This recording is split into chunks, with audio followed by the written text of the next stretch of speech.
I will be shortly inviting up to the stage Dr. Tony Nader, who is a leader in Transcendental meditation.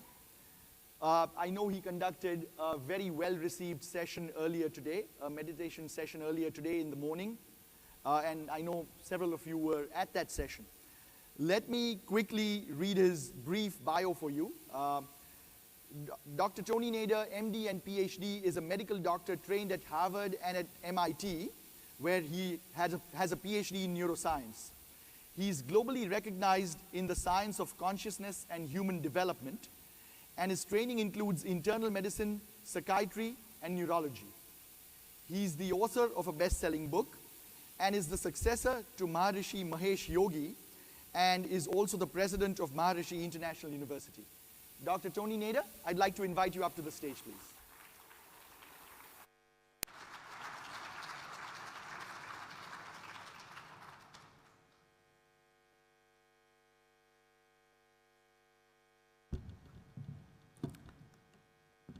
We are all attempting for ourselves and for people we love and for the whole world, for the community, to survive and thrive. And it's my joy on this occasion to congratulate and thank the Indian diaspora for their amazing contribution to the whole world family. And in particular, based on what I would like to share with you today, the essence of their knowledge, which I feel is essential in safeguarding humanity and maintaining balance in the family of nations, guiding the world towards a place where there is good for everyone and nobody has non-good in their life, and this initiative is a starting point. It is wonderful that we started with the great Dr. Natarajan on the level of her amazing work and her presentation, and I would like to second and support every word that she said, except I like to also take it one step further in terms of ultimate frontiers. We have seen with her and her successful description of mapping the heavens in a great book that she has written and great work that she has done, an ultimate frontier going outside.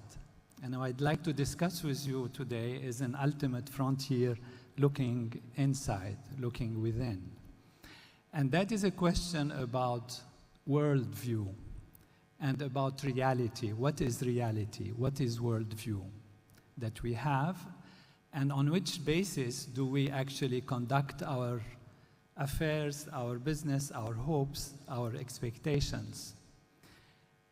To summarize, there are two different broad categories of worldview. One is that the universe starts with energy, and as you see in the beautiful slide that Dr. Natarajan presented, there was a gap between the Big Bang and the starting of the expansion of the universe. And this is because when you reach the small scales of time and space, about 10 to the minus 33 centimeters in terms of space, you reach what is called the Planck dimensions and the Planck area. And when you go beyond that, all the equations kind of fall apart and you start getting infinities that you don't know how to manage. And so this is going outward in the universe, and it's beautiful work which has amazing contributions and amazing implications, as we have partially heard, because it's much more than what she presented. Now, there is another angle which is going deeper into the smaller than the smallest, so going to the farther out, gravitational fields and all of these values on the space dimension. But science also looking into the smaller than the smallest and discovered some reality that is unexpected, which is what we call quantum level of reality. So we have the classical reality of the big objects. We have the quantum mechanics. We have quantum field theories. What it means is really basically if you take any object divided into small pieces, you end up with what the Greeks called the atom, which is that which is indivisible. But then we found recently in terms of time, that it is made of particles that are themselves fluctuations of fields, and that there is quantum field theory, which gave us something that we didn't expect, such as object being connected throughout space and time, and as if beyond the speed of light, which is what we call entanglement. Objects are not localized necessarily, they are superimposed on each other. Objects mean small particles in this case. And also there is probability, there is uncertainty, and that's what they call weirdness of quantum mechanics and quantum field. Going deeper into the quantum fields, we have what is called a unified field of natural law, which is unifying all the laws of nature, and there is a supergravity, super string theory, M2 theory, that describes what this field could be. That actually what it tells us is that is one field, and that field is actually what appears as the other fields, and these other fields actually fluctuate, appear as particles that come together, create atoms, then they become molecules, molecules come together, they become cells, and then they create the entire universe as we know it, including our nervous system. And the idea in the mind-body problem is that consciousness is something that emerges after this energy complexifies and condenses and creates a complex, organized structure, such as our nervous system, and then consciousness emerges. So this is one worldview, one aspect of seeing reality. We have Maharishi Mahesh Yogi on the screen, who comes from the Vedic tradition, and who, like the Vedic tradition, from the Vedic tradition, says that actually it's not this way that it works. That this unified field is actually a field of consciousness, a field of pure being, a mathematical field in a sense, but actually a field of consciousness, of awareness. And there are many conundrums, many questions, many challenges in this area, because how does this consciousness, which is primary, as described in Advaita Vedanta, that consciousness is primary, how does it appear as the entire universe? And that is the worldview of the Vedic tradition. So your worldview, in essence, is that consciousness is primary, and from consciousness everything emerges. The alternative worldview is that there is some energy which appears, we don't know from where, and that energy creates all that we have. So there is a physicalist perspective, and there is a consciousness perspective. In my book, One Unbounded Ocean of Consciousness, and the other book, Consciousness is All There Is, I take the structure and function of our human physiology, the structure and function of what we see in physics, what we see in the universe, all that we interact on social level, on psychological level, on philosophical level, and put all of this together to take the logic that actually consciousness is primary, and how can we actually defend that? Not only defend that, how it actually solves very important problems in existential reality, in worldview, and understanding how we are, where we are, why there is suffering, is there freedom or determinism, where things begin, where do they go. The big questions of life can be solved through this paradigm. And so to prove that consciousness is primary rather than an emergent quality, you have to do a group of interconnected, multidisciplinary thoughts and questions in order to prove it, because you cannot actually measure consciousness directly in the same way as, for example, you cannot see dark matter directly, and you use things like gravitational lensing and all aspects to see how it creates an effect. So when you look at this from a perspective of the Vedic tradition, you find that there are technologies of consciousness that allow us to actually change our consciousness, improve and broaden our consciousness, and you see the effects of this on our physiology, on our behavior, and even on society. So Maharishi took that explanation, and he says that there are these different techniques: concentration, open monitoring, or mindfulness. And that takes us actually from surface thinking to deeper level of thinking, and ultimately to experience ourself, our true self, as a field of Atma, as a field of consciousness.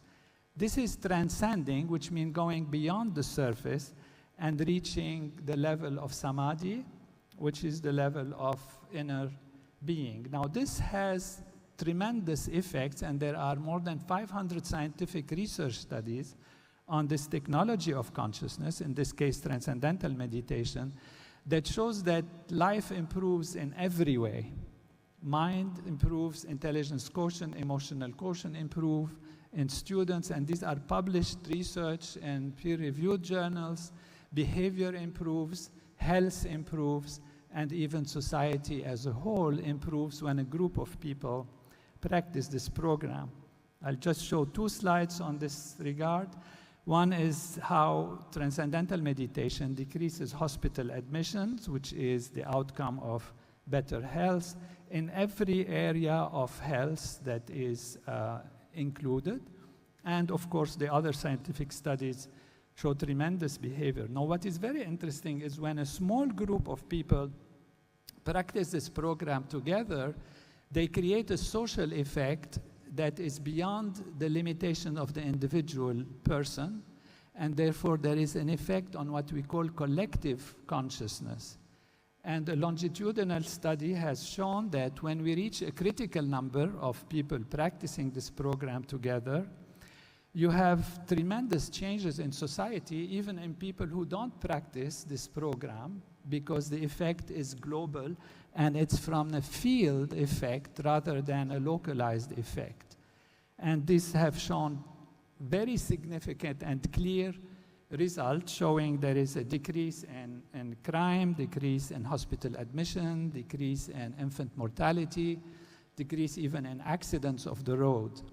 So when we're looking for solutions to the big problems, we have to realize that consciousness is primary. This worldview gives us the ability to act from the true basis of life rather than from the surface basis of life.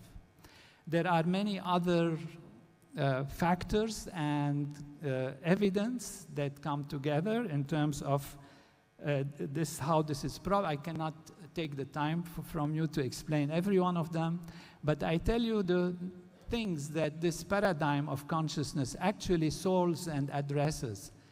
It addresses the mind-body problem in a very systematic way, and it is testable through experiences and experiments, and it also has answers to things that we kind of realize on the surface, but that we have found to be questionable. For example, when we say everything is physical through our senses and the extension of our senses in our instruments, this is only one perception, and that perception is based on limited sensory perception. Our senses are limited in their ability to see, because if you were a cyclotron or if you were a machine that sees at a faster rate or experiences different frequencies of light, the universe will actually really look differently.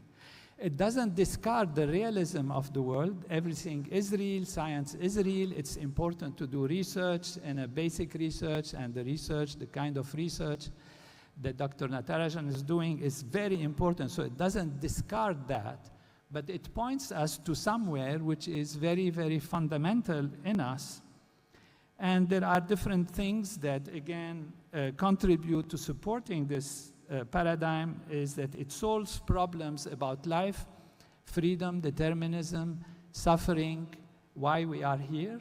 and addresses fundamental questions, because after all that we do, and I'm going to throw this at you in a dramatic way, again, another radical perception, is that all what we do is about consciousness, about being conscious, and how from the platform of consciousness we want to improve our own consciousness, the flavors, the colors of our own consciousness, or through different practices, improve the consciousness of others.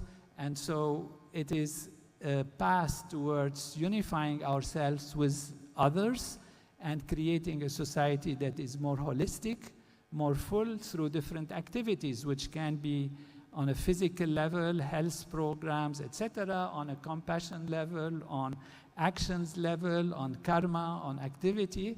But ultimately, it's all about consciousness, and the solution to the world's problem are within consciousness and within your tradition and the technologies that Veda and Vedic literature has brought to us. Time is going, so I cannot go deeper than that for now, but this is, I wanted to discuss entropy and the origin of the universe from zero entropy potentially, and how it emerges, why it emerges, and how consciousness actually becomes and appears as matter. These are steps that are actually very clearly definable, and we can study them. They are described in the book. There are 40 aspects of Veda and Vedic literature that are patterns of consciousness themselves, and these patterns of consciousness, we find them in our own human physiology, such as, for example, the book of Patanjali Yoga Sutras, with its 4 chapters, correspond, including its sutras, to the 4 lobes of our brain. And the thalamus, for example, corresponds to the Nyaya Sutras, which each part of the Nyaya, 16 different divisions. They are actually physically present in our body, in our thalamus. And this way we can see that even the concepts of Devata are reflected in our physiology. Here we see Ganesh.